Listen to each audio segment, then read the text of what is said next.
Hello and welcome to Doon Does DVD. Today we're going to start a brand new segment, as you've probably seen from the title of the video, on books versus films. You've likely noticed by now that I'm a lover of film, but I also do enjoy reading. I'm not the biggest reader ever because there's always the issue of time, but I've always been interested in the changes and omissions when a book is adapted to film. So this is a series I've been thinking about starting for quite a while, and now is the time to begin. To start with, I wanted something fairly short and easy that I could reread quickly, and so I decided to go with Harry Potter and the Philosopher's Stone. I will likely go through the whole series eventually, but probably not all in one go. Now, one of the big problems that book lovers have with film adaptations is that once an actor has been cast in a role, it kind of overrides what you had previously imagined when you read the book. However, in this particular case, I didn't read any of the books or even see any of the films until after the final part of Deathly Hallows had been released. At that point I did read the books first, but at that point the main roles were already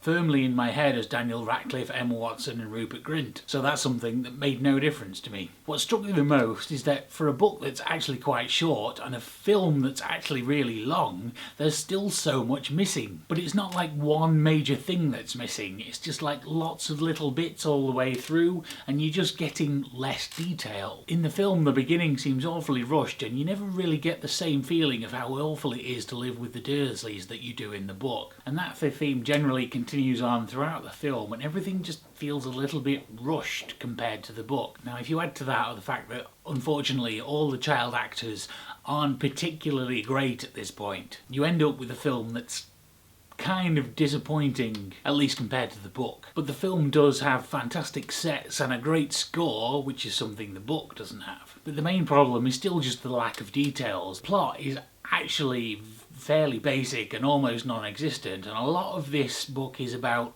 building the world, and in the film it's missing a lot of the details and texture. It'd be interesting to hear from anyone who's seen the film but not read the book, and hear if you felt that there was anything missing. It's hard to do having read the book myself, but I guess I can see that the film as a whole does make sense, but it does make you wonder why they made some of the changes they did. Why take the time to set up the Chocolate Frog collector's cards if you're then going to have Hermione remember Nicholas Flamel and find him in a book, rather than Harry realise that he's on one of the cards? To me, there doesn't seem to be any logic in the deviation from the book there. So I think I'm going to have to end these by actually picking a winner. Is the book better or is the film better? And in this case, it's clearly the book. Do you agree or have any other related thoughts? Let me know in the comments down below. Thanks for watching and I'll see you next time.